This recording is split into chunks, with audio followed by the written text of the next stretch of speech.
গভীর রাত, চারিদিকে নিস্তব্ধতা ভেঙে গর্জে উঠেছে বুলডোজার। ভারতের উত্তরপ্রদেশের বেনারসে গুড়িয়ে দেয়া হলো 2 শতাব্দীর ইতিহাস।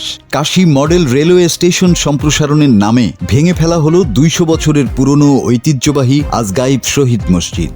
এটা কি আদালতের সবুজ সংকেত নাকি একতরফা উচ্ছেদ? গত 2রা জুন মধ্যরাতের পর যখন গোটা বেনারস ঘুমিয়ে, ঠিক তখনই রাজঘাট এলাকায় নামে বিশাল পুলিশ বাহিনী। প্রায় 1000 পুলিশ এবং আধা সামরিক বাহিনীর সদস্যরা ঘিরে ফেলে পুরো এলাকা। বন্ধ করে দেয়া হয় আশপাশের সব রাস্তা। স্থানীয়দের ঘরের বাইরে বের হওয়ার উপর জারি করা হয় অলিখিত নিষেধাজ্ঞা। 5টি দানবীয় বুলডোজার দিয়ে মাত্র কয়েক ঘন্টার মধ্যে ধুলোয় মিশিয়ে দেয়া হয় 42 ফুট উঁচু ঐতিহাসিক এই মসজিদটি।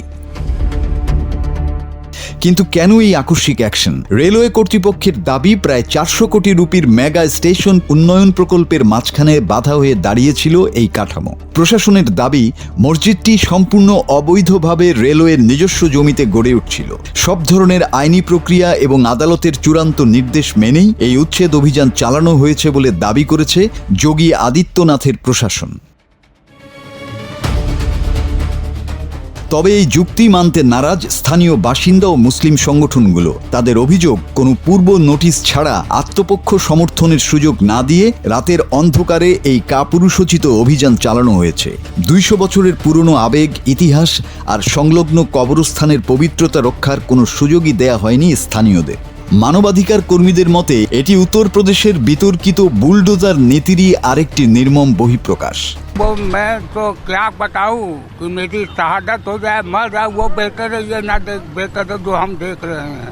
साहब, ये दिल हो रहा है, खुदा ने गवाह है, क्या समझो अब क्या होगा ये अल्लाह जाने।